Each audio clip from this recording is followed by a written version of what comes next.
Denver 7 On Demand is brought to you by Ferguson and BAC Appliance Center, the best in bath, kitchen, and lighting for your home.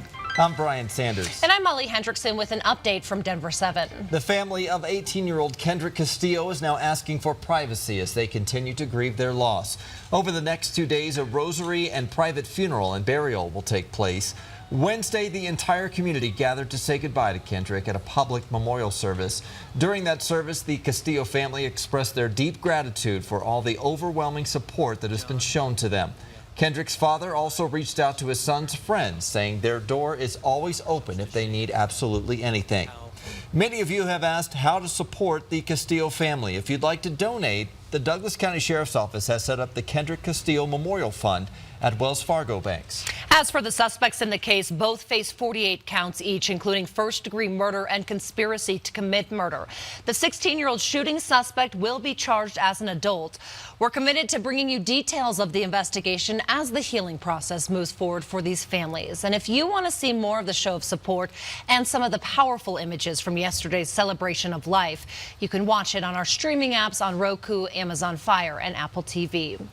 With so many cyclists in Colorado, there seems to be a constant feud between drivers and cyclists, and that feud took a violent turn in Wheat Ridge. Police are looking for this man they say attacked a driver who stopped in a bike lane on Mother's Day. This all started at 32nd and Wadsworth when police say the driver pulled over because her mom wasn't feeling well, and that's when she says the cyclist began shouting at them. She started driving again, but says the cyclist held on to that grudge for another 1.5 miles, and that's when the driver says it turned violent at 32nd and Sheridan. She told police the cyclist started yelling again, hit and dented her car twice, and even reached in the car, grabbed her, and spit on both of them. If you know anything, call Wheat Ridge Police. All week long, we've been sharing stories in honor of National Police Week. It's a week dedicated to honor and remember law enforcement officers killed in the line of duty. This morning, Denver 7's Eric Lufer joins us from Denver Police Headquarters at their memorial there with a preview of several events happening today.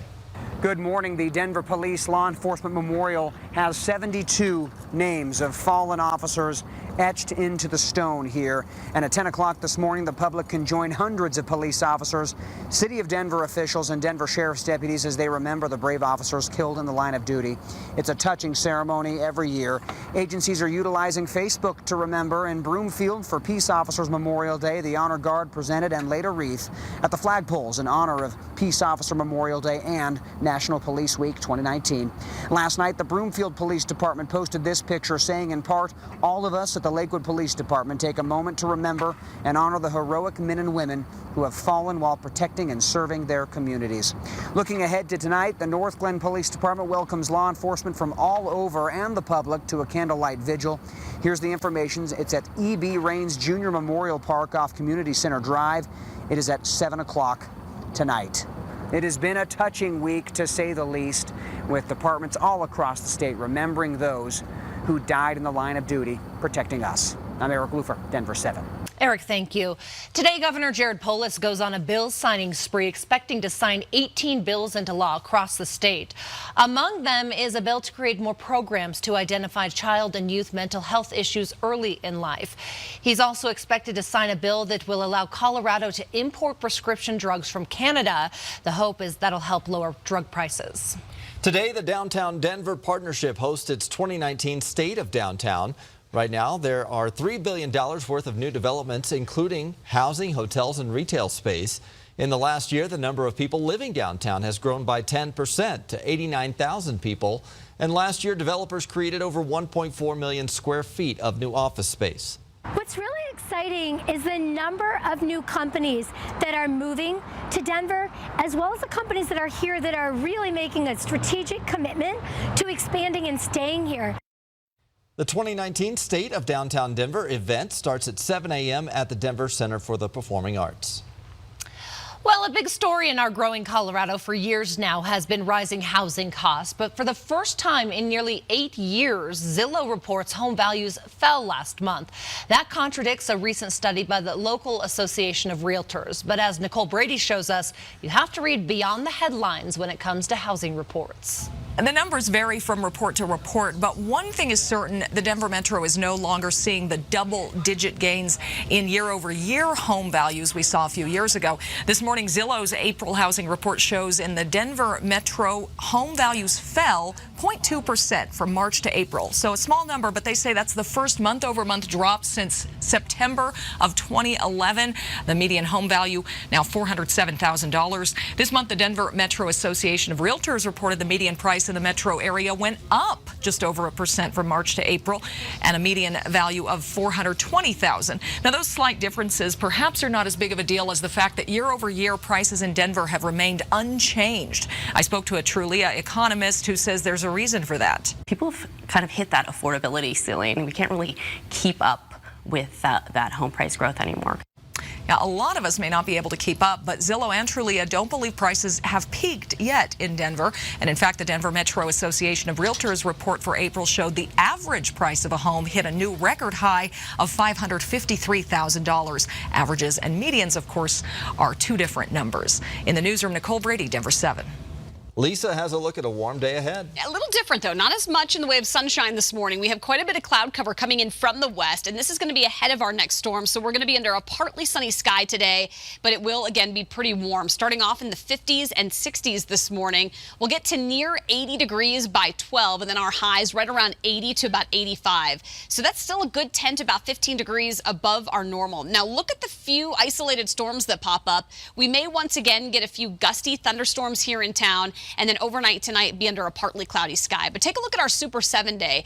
The bigger concern with a few of our storms is going to be tomorrow on Friday. It gets cooler with this next cold front rolling in, and there is going to be a chance for some severe weather. This covers parts of northeastern Colorado, so from Denver north up to Fort Collins, and then definitely as you get up into Nebraska, we're going to see a risk of some larger hail, damaging winds, and even some isolated tornadoes. Quite a bit cooler, too, so a chance for some thunderstorms and showers Friday night, which will then start to dry up by early Saturday, but we're going to get a few more thunderstorms, it looks like, by late day Saturday. So if your kids have a game this weekend on Saturday, if it's a morning game, it's going to be cool and potentially still a little wet on the field from the night before. By the afternoon, 60s with a few storms, so you're going to want a sweatshirt on the sidelines. Not as warm as what we're going to see today. Now, into early next week, Sunday looks pretty good, mostly sunny, 65. But then it gets cooler again. Temperatures will drop into the 50s with some soggy weather, you guys, to start next week. All right, thanks, Lisa.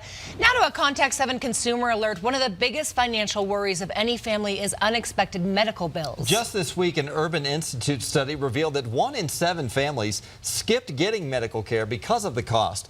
There's a resource that could help, but you might not know anything about it. Denver 7's Micah Smith shows us an option that's specifically for kids.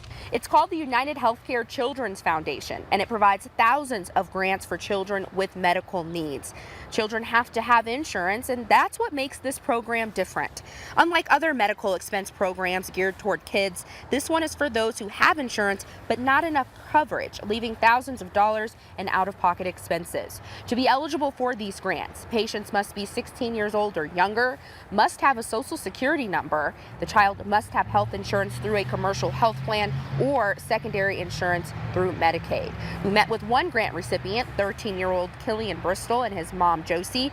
Killian was born with a cleft lip, and after multiple surgeries, he needed yet another surgery that would cost thousands of dollars.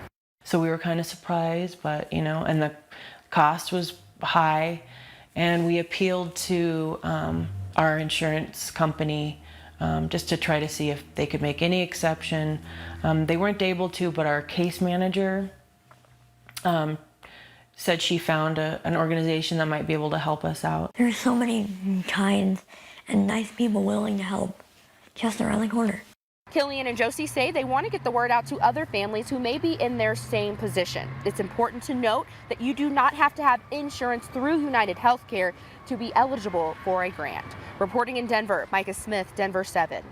Thank you, Micah. After the winter we had, we can understand why it's taking crews so long to clear some of our mountain roads. Progress is still being made to open Trail Ridge Road in Rocky Mountain National Park. The goal is to have the road open the Friday after Memorial Day on May 31st. Which may be a little bit optimistic. You can see here, crews have been dealing with snow drifts between 18 and 22 feet out there. Whew. Well, the Denver Zoo got to celebrate the opening of a brand new grizzly bear exhibit yesterday, but they weren't the only zoo celebrating in our state. The Cheyenne Mountain Zoo shared video of a baby sloth recently born. The zoo says the birth came as quite a surprise, too. In the 4 years the parent sloths have lived together, zoo officials say they showed no signs of ever breeding. So right now, the baby sloth's gender is not known, and there are no immediate plans for a name. It's okay. It's a slow mover. It is a slow mover. They have some time. This has been your Denver 7 On-Demand Update. Thanks for joining us. And make sure you check back here later today for another update and download the free Denver 7 app for breaking news and alerts. Have a great day.